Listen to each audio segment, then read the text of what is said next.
आज हम शिक्षा के सामाजिक उद्देश्य सोशल एम ऑफ एजुकेशन के बारे में बात करने जा रहे हैं। हम जानते हैं शिक्षा का प्रमुख उद्देश्य है व्यक्ति का सर्वांगीण विकास करना और व्यक्ति और समाज दोनों एक दूसरे का अनुपूरक है, अनुन्याश्रय संबंध है। अतः व्यक्ति के साथ अप्रत्यक्षतः समाज का विकास तो होता ही है। वैसे कुछ विद्वान इस बात से सहमत नहीं है, क्योंकि वे व्यक्ति के विकास को ही प्रधानता देना चाहते हैं, न कि समाज को। सामाजिक उद्देश्यों की पूर्ति करना ही शिक्षा की पूर्णता है। समाज ही ऐसा समुदाय होता है जो व्यक्ति के लिए आवश्यक है, उसके बिना व्यक्ति के जीवन की कल्पना नहीं किया जा सकता है। अतः समाज का विकास होने पर व्यक्ति का विकास होता है, यह आधार है। इस संबंध में हम कुछ विचारकों के लेते हैं विचार।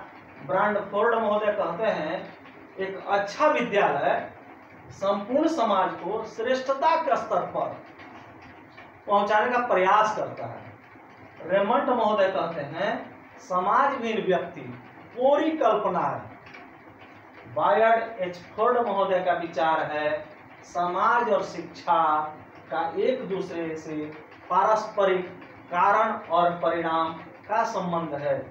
किसी भी समाज का स्वरूप उसकी शिक्षा व्यवस्था के स्वरूप को निर्धारित करता है और इस व्यवस्था का स्वरूप समाज का स्वरूप निर्धारित करता है। रॉस महोदय का कथन है, सामाजिक वातावरण से अलग व्यक्तित्व का कोई मूल्य नहीं है और व्यक्तित्व अर्थहीन शब्द है, क्योंकि इसी में इसको विकसित और कुशल बनाया जाता है। इन विचारकों के विचारों को हमने देखा, यही पाया कि शिक्षा का उद्देश्य है समाज का विकास करना। समाज का विकास अगर होगा तो व्यक्ति का विकास होगा, क्योंकि समाज व्यक्ति के जीवन का आधार है।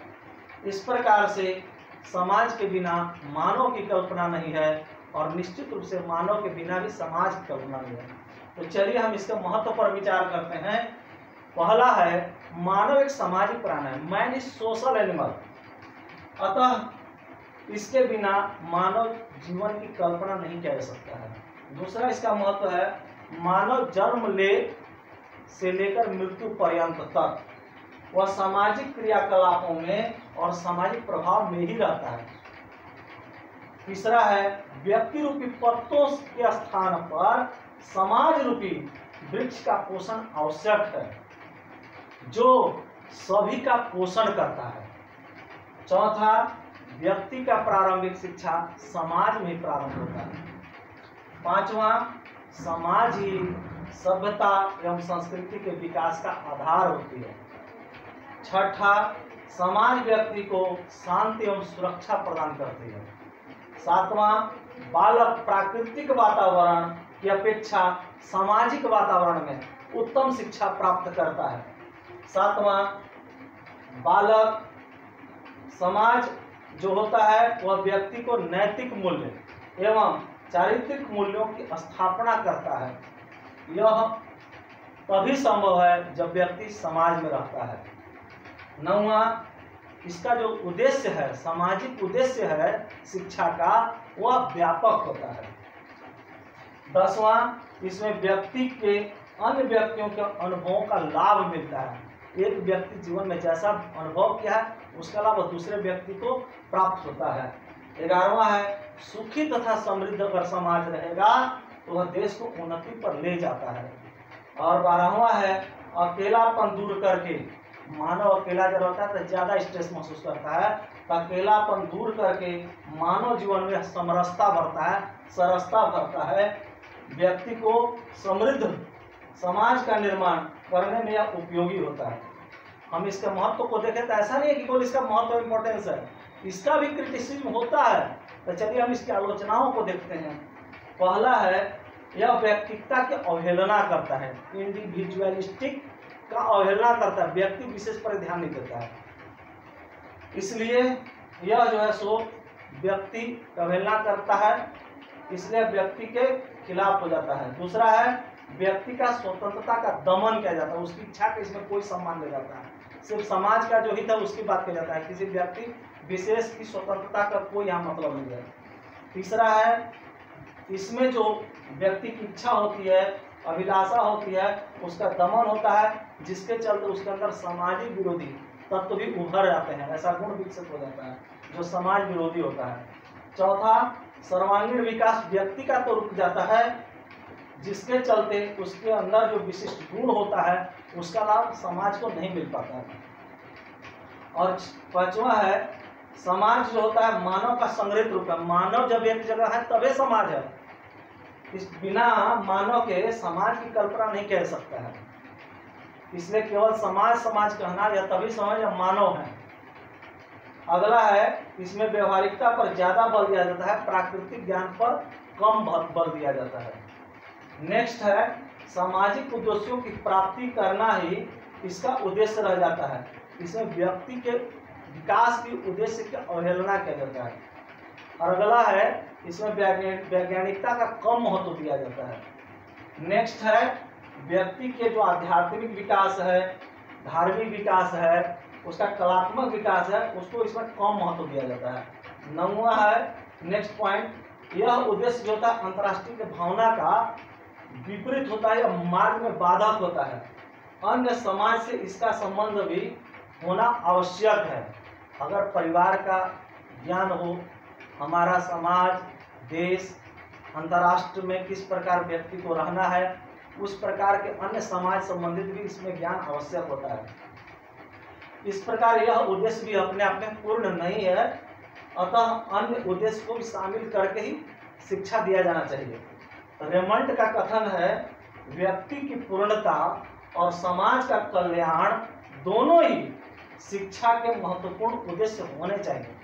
अब तक हमने शिक्षा के सामाजिक उद्देश्य के अंतर्गत सोशल एम ऑफ एजुकेशन के बाद उसके इम्पोर्टेंस और क्रिटिसिज्म को देखा। अब हम इसके संबंध को देखते हैं कि व्यक्तिगता और समाज का दोनों में क्या संबंध है, इस उद्देश्य का कितना महत्व होना चाहिए। तो चलिए हम देखते हैं पहला, relation between social and individualistics एम। तो पहला है, दोनों के गुण दोषों को हम देख चुके हैं, शिक्षा का व्यक्तिगत विकास भी देख चुके हैं और शिक्षा का सामाजिक उद्देश्य भी हम लोग देख चुके हैं।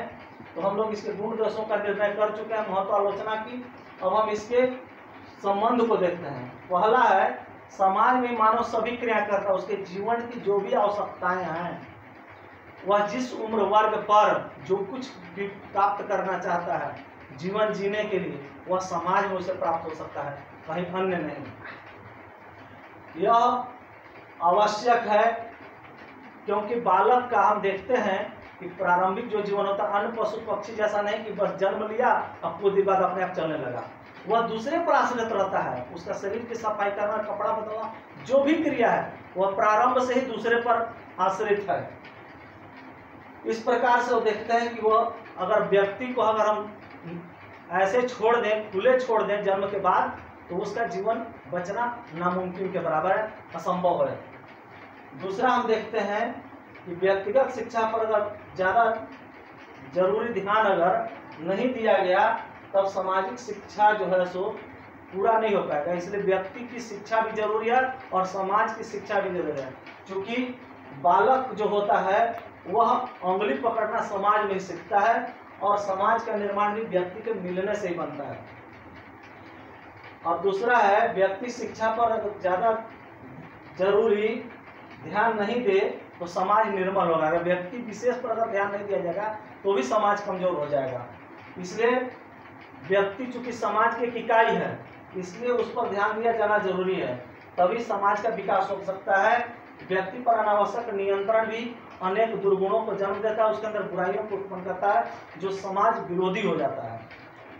अगला है, इस प्रकार हम दोनों के महत्व को जब देखते हैं तब पता चलता है कि एक की शिक्षा के बिना दूसरा शिक्षा देना अधूरा है। मतलब दोनों शिक्षा ही व्यक्ति के निर्माण के लिए अनिवार्य है। इस प्रकार से हम देखते हैं कि यदि दोनों उद्देश्यों को अगर साथ में लिया गया जो लाभदायक उद्देश्य हैं, तो व्यक्ति का निश्चित रूप से उसके विकास में धनात्मक प्रभाव पड़ता है। इस प्रकार से यह दोनों का समन्वय आवश्यक है उसके जीवन के लिए, और यह तभी संभव है जब व्यक्ति को परिवार के बारे में, देश के बारे में, समाज के बारे में, व्यक्ति का शारीरिक विकास हो, मानसिक विकास हो, धार्मिक विकास हो, संवेदनात्मक विकास हो, इस स्तर पर ऊंचा उठाने के लिए और उद्देश्यों को भी साथ में रखना पड़ेगा। और अगला है, एक उद्देश्य कभी भी किसी भी व्यक्ति का निर्माण नहीं कर सकता है। हम हमेशा बोले हैं कि व्यक्ति का सर्वांगीण विकास के लिए सभी उद्देश्यों को समग्र पूर्वक उसकी जो लाभदायक चीजें हैं उसको साथ में रख करके उसका शिक्षा दिया जाना चाहिए, तभी मानव का संपूर्ण विकास हो सकता है और यह मानव के लिए निर्माण के लिए अति आवश्यक है। रॉस ने तो इसे समझाते हुए कहा है, पूर्णता संपूर्णता को समझाते हुए कहा है कि व्यक्तित्व का विकास केवल सामाजिक वातावरण में ही होता है। व्यक्तित्व का विकास केवल सामाजिक वातावरण में होता है जहां सामान्य रुचियों और सामान्य क्रियाओं से उसका श्रेष्ठ विकास हो सकता है। इस प्रकार से आज हमने शिक्षा के सामाजिक उद्देश्य को देखा, जिसमें हमने महत्व को भी देखा, आलोचना को भी देखा, व्यक्तित्व और सामाजिक संबंध को भी देखा। तो आज के लिए इतना ही, धन्यवाद।